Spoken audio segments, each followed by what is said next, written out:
বিশ্বনবী বললেন, আয়েশা ঝগড়া করে আর কতক্ষণ থাকবো, আসো মিটমাট করি। আয়েশা রাদিয়াল্লাহু বললেন, ঠিক আছে মিটমাট করবো। তো বিশ্বনবী সাল্লাল্লাহু আলাইহি ওয়াসাল্লাম বললেন, মিটমাটের জন্য কারে ডাকবো? ওমর রে ডাকি। কয় না, ওমর রে না, ওমর গালিজ, ওমর অনেক রাগে, আমার ডর লাগে। কয় তাহলে তোমার আব্বারে ডাকি। কয় ডাকেন। কি খুশি, মেয়েদের মধ্যে অভ্যাসটা আছে না নাই? তাহলে তোমার আব্বারে ডাকি, ডাকেন। ডেকে নিয়ে আসা হলো। আবু বকর রাদিয়াল্লাহু তাআলা আনহু দাঁড়ালেন, আম্মা জান আয়েশা দাঁড়ালেন, বিশ্বনবীও দাঁড়ালেন। বিশ্বনবী বললেন, আয়েশা তোমার আব্বা আসছে, এবার ঘটনা খুলে বলার পালা, তুমি বলবা নাকি আমি বলবো? আম্মা জান আয়েশা বললেন, আপনি বলেন, তবে ওয়ালা তাকুল ইল্লা হাক্কান, যেটা ঘটছে ওইটাই বললেন, মিথ্যা কথা কইেন না।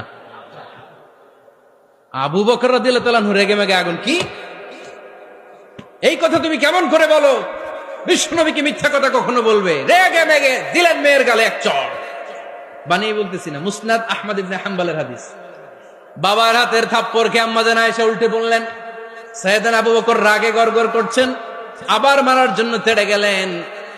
এবার বাঁচার জন্য আম্মা জান আয়েশা বিশ্বনবীর পিছনে যে আশ্রয় নিলেন, বিশ্বনবী বাঁচানোর জন্য দুই হাত মেলে দাঁড়িয়ে গেলেন। পড়েন সুবহানাল্লাহ।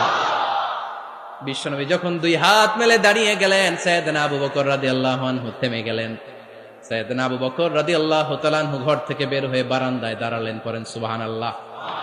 এবার বিশ্বনবী আম্মা জান আয়েশার কাছে যেয়ে বলেন, ইয়া আয়েশা কাইফা রাআইতিনি আনকাসতুকি মিনার রাজুল, দেখছো কেমনে বাঁচাইলাম? আমি না থাকলে ভর্তা বানাই ফেলতো আজকে। আমি বাঁচাইছি তোমারে, আমি, আমার লগে ঝগড়া করো তুমি। লজ্জায় পড়ে আম্মা জান আয়েশা খিলখিল করে হেসে দিলেন, বিশ্বনবীও হেসে দিলেন।